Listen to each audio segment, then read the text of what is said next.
Good news Amerika, akhirnya ya perang tarif Donald Trump sukses besar guys. Kenapa? Karena ternyata pendapatan negara Amerika Serikat langsung loncat tinggi.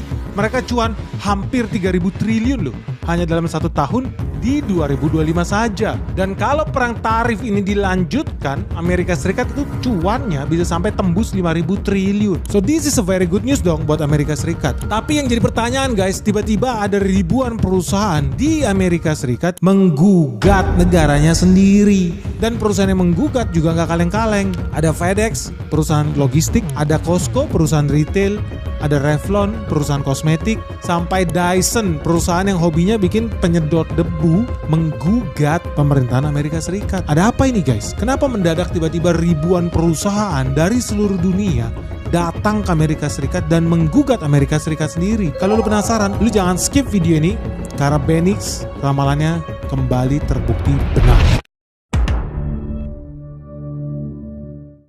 Jadi teman-teman udah resmi ya, hari ini Amerika Serikat itu memang cuan gede. Mereka cuan hampir 3.000 triliun di tahun 2025 gara-gara mereka mengenakan tarif ke perusahaan-perusahaan di Amerika Serikat yang impor barang dari luar negeri. Dan akibatnya apa? Pendapatan bea cukai pajak impornya Amerika Serikat itu naik tinggi. Mereka bahkan bisa untung hampir 3.000 triliun. Tapi ternyata kenapa mereka tiba-tiba digugat sama perusahaan-perusahaan? Karena pengadilannya Amerika Serikat yang namanya SCOTUS, Supreme Court, Mahkamah Agungnya mereka, membatalkan keputusan tarifnya Donald Trump. Dan begitu keputusan Donald Trump soal tarif dagang itu dibatalkan sama pengadilan, apa yang terjadi? Perusahaan-perusahaan yang selama ini harus bayar pajak itu, wah happy, mereka minta refund berbondong-bondong. Datang ke pengadilan perdagangan internasional yang ada di Amerika. Dan namanya juga kaleng-kaleng, tadi gue udah bilang ya, ada FedEx, lu pasti tau lah FedEx kirim barang pakai shipping, pakai pesawat, pakai FedEx, lebih aman. Ada Costco yang punya toko grosiran gede tuh di Amerika. Ada Revlon, ada L'Oreal, ada Boss, ada Dyson, ada Dollar General, bahkan sampai salah satu merek sepatu favorit gue, Skechers, itu sampai gugat pemerintahan Amerika Serikat sendiri karena dianggap tarif yang kemarin dikenakan sama mereka itu ilegal.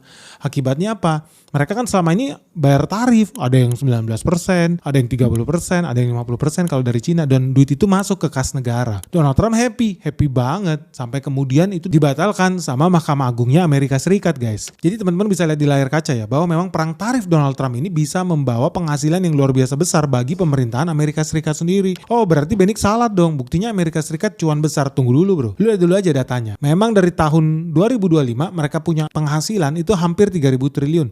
Atau lebih tepatnya 175 billion dollar. Itu cuma dari tahun 2025 loh. Dan kalau tarif ini dilanjutin nih di tahun 2026, prediksi kita mereka tuh bisa cuan lebih dari